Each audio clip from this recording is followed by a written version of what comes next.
It started the day he stopped explaining himself. No announcement, no warning, no dramatic goodbye. He just went quiet. At first, nobody noticed. Why would they? He was never the loud one anyway. He was the guy who listened, nodded, smiled when expected. The guy who replied fast, clarified misunderstandings, fixed tension before it turned into conflict. The guy who made things easy for everyone else, even when they were heavy for him. But silence has weight, and when someone who always carries the weight puts it down, the room feels different. He used to fill gaps with words.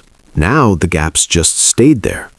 At work, his boss asked a question that normally would have triggered a careful explanation, a soft justification, a polished answer designed to keep peace. This time, there was only a pause, a calm one, not nervous, not confused, just empty. The boss laughed it off. "You okay?" He nodded, nothing more. That was the first crack.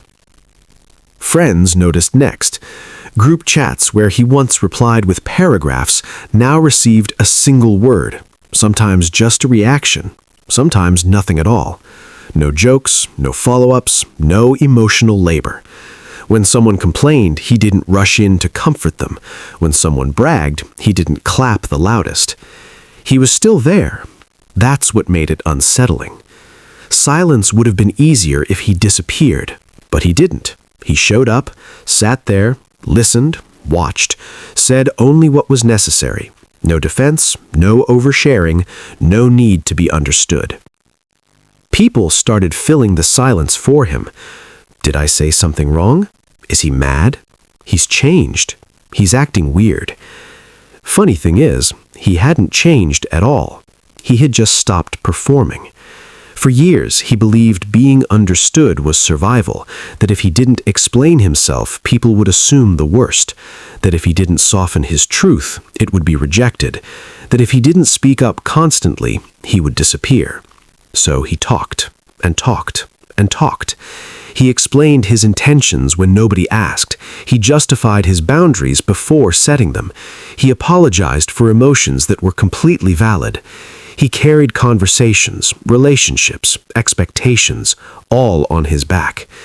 Until one night, alone, exhausted, staring at a phone full of unread messages, he realized something that hurt more than silence ever could.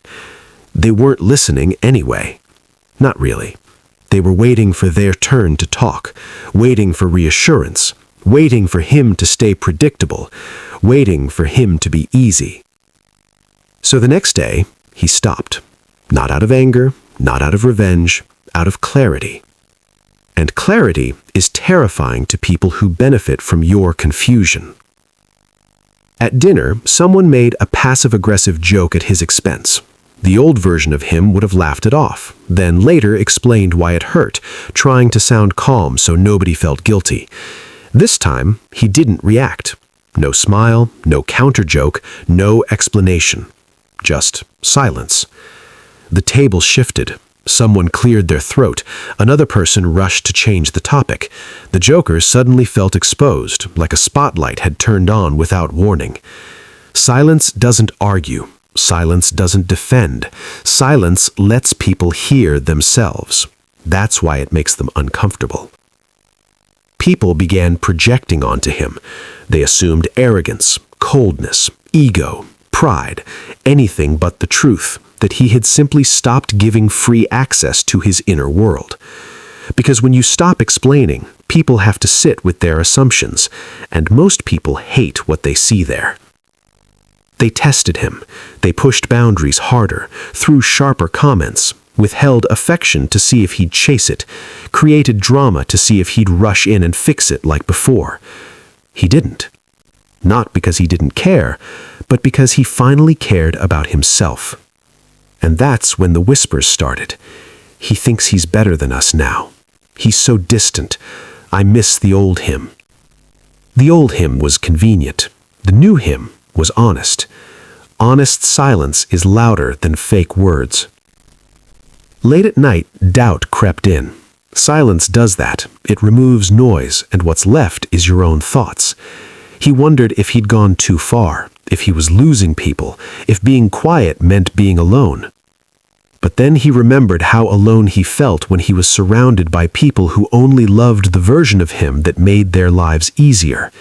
And for the first time, silence felt like company, not punishment. Something strange began to happen. The people who only came to him for emotional support, validation, or free therapy slowly faded. Conversations died without his effort keeping them alive. Invitations stopped coming, and it hurt. Not because he missed them, but because he finally saw the truth.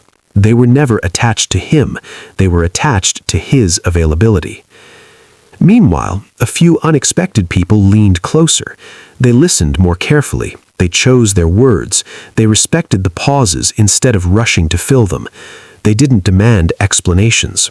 They didn't fear his silence, because they weren't trying to control him.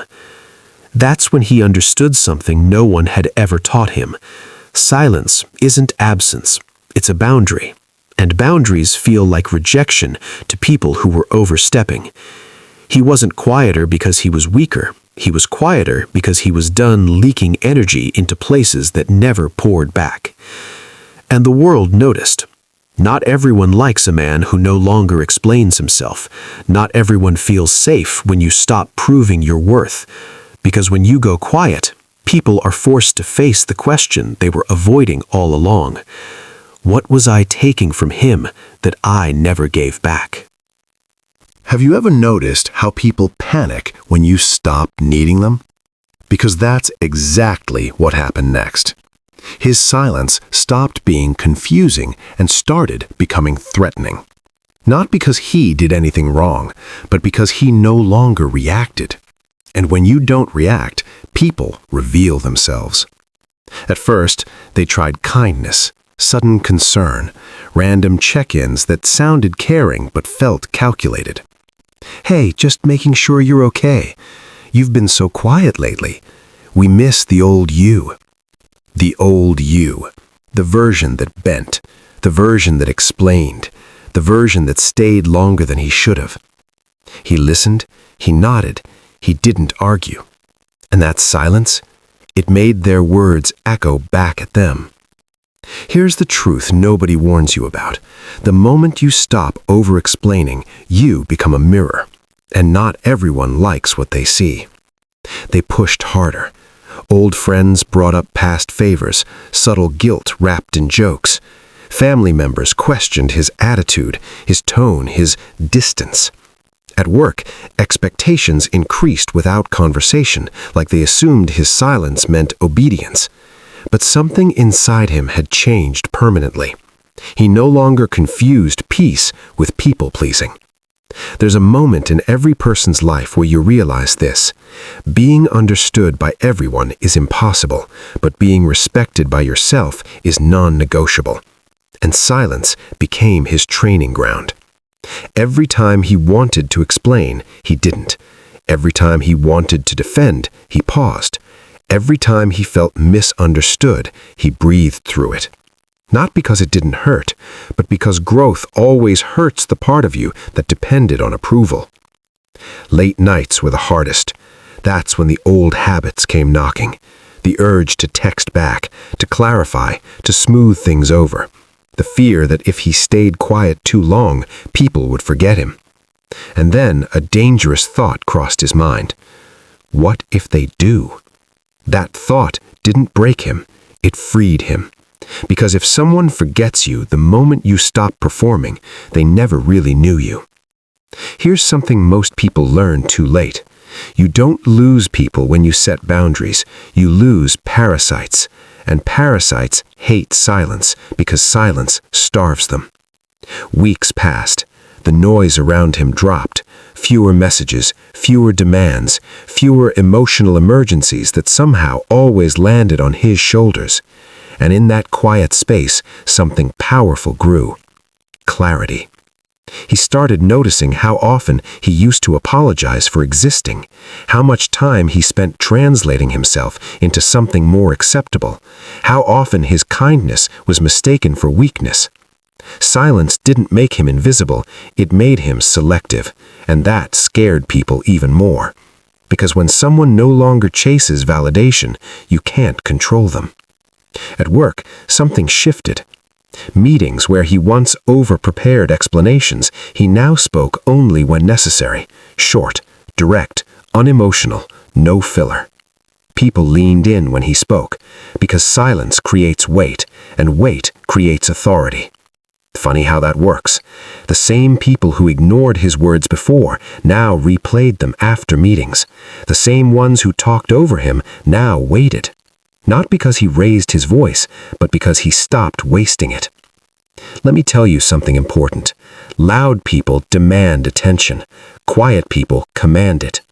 And slowly, without trying, he became harder to manipulate. Emotionally unavailable to chaos, unavailable to guilt, unavailable to drama disguised as connection. Some called it cold, but he knew the truth. He was finally warm with the right people and unavailable to the wrong ones. There's a moment in silence where you hear your own strength for the first time. It doesn't shout, it doesn't beg, it doesn't explain. It just stands there, unmoved. And here's the hook most people aren't ready for. Silence isn't passive. It's an active choice to stop bleeding for people who never learned how to heal themselves. One night, scrolling through old conversations, he noticed something painful but revealing. Every long message was his. Every explanation, his. Every effort to save something, his. The imbalance was undeniable. And for the first time, he didn't feel angry about it. He felt proud. Proud that he saw it. Proud that he stopped it. Proud that he chose dignity over desperation. This is where most people break, because silence demands accountability from you first. No distractions, no noise, no external validation. Just you and the question, who am I when I stop trying to be liked? And the answer shocked him. He was calmer, sharper, more focused, less available, and more valuable. Because value increases when access is limited. And the people who truly cared, they adapted. They listened better. They respected boundaries. They didn't rush him. They didn't fear his silence because they weren't feeding off his energy. And that's when he realized the most uncomfortable truth of all. The people who complained the loudest about his silence were the ones who benefited most from his noise. Do you know what's scarier than being misunderstood? Being finally understood too late. Because that's when it happened. The silence that once made people uncomfortable started making them curious. They noticed he was no longer reacting to things that used to shake him. The criticism didn't pull explanations out of him anymore. The disrespect didn't trigger anger. The absence of validation didn't make him restless. He wasn't numb. He was grounded. And that's dangerous in a world that survives on reactions. People began leaning in differently now, some with respect, some with regret, some with fear. Because when someone no longer needs your approval, you lose leverage over them. And here's the part nobody prepares you for. When you stop chasing people, some of them start chasing closure. Old faces returned with soft voices and heavy nostalgia. You've changed. You don't feel the same. I miss how close we used to be. He listened. He didn't interrupt. He didn't defend. He didn't explain. Because growth doesn't need permission. And then one of them finally asked the question they were all thinking. Why are you so quiet now? He paused. Not because he didn't know the answer, but because this time he chose his words carefully. I learned that not everything deserves a response, and not everyone deserves access. Silence. That silence hit harder than any argument ever could, because truth spoken calmly is impossible to fight. See, silence didn't make him weak, it made him precise. He no longer wasted energy convincing people of his value. He stopped chasing closure from people who never gave clarity. He stopped explaining pain to people who benefited from it, and something powerful happened inside him. He stopped feeling guilty for choosing himself. That guilt you feel when you don't reply immediately, that anxiety when you don't over-explain, that fear of being misunderstood, that's not kindness, that's conditioning. You were trained to be accessible, trained to be agreeable, trained to be easy to consume. Silence breaks that training, and once it breaks, you can't go back. He realized something that night while sitting alone, completely at peace. Loneliness isn't the absence of people. Loneliness is being surrounded by people who don't see you. And silence filtered them out. Not aggressively, not dramatically, naturally. Because the wrong people leave when they can't control you anymore, and the right ones stay, even when you say less. Let this sink in. If your silence makes someone uncomfortable, it's because they were benefiting from your noise. People who respect you don't demand explanations. People who love you don't punish boundaries. People who see you don't fear your growth. Silence taught him discipline. Discipline over emotions. Discipline over reactions. Discipline over who gets access to his thoughts, his time, his energy. And discipline, that's where real power lives. He started moving differently now, speaking slower, choosing words carefully, walking away sooner. Not because he was angry, because he finally understood his worth. Here's the final truth most people learn after years of pain. You don't need to announce your growth. You don't need to explain your healing. You don't need to justify your peace. People will either adjust or exit. Both are wins. And one day, standing in a room full of people, he noticed something quietly beautiful. Nobody underestimated him anymore, not because he was louder, but because he was unbothered. Silence had turned him into someone unpredictable, not emotionally unstable, but emotionally sovereign. No longer reactive, no longer available to disrespect, no longer easy to read. And that made people careful with him, respectful. Because when a person is comfortable in silence, they're no longer desperate for validation.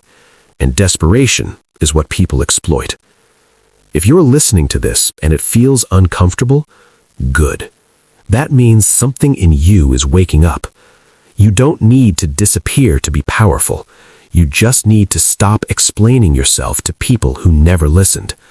Go quiet, not to punish others, but to hear yourself. Because when you do, you'll realize something terrifying and freeing at the same time. You were never asking for too much. You were just asking the wrong people. And the moment you stop talking, the world finally starts listening.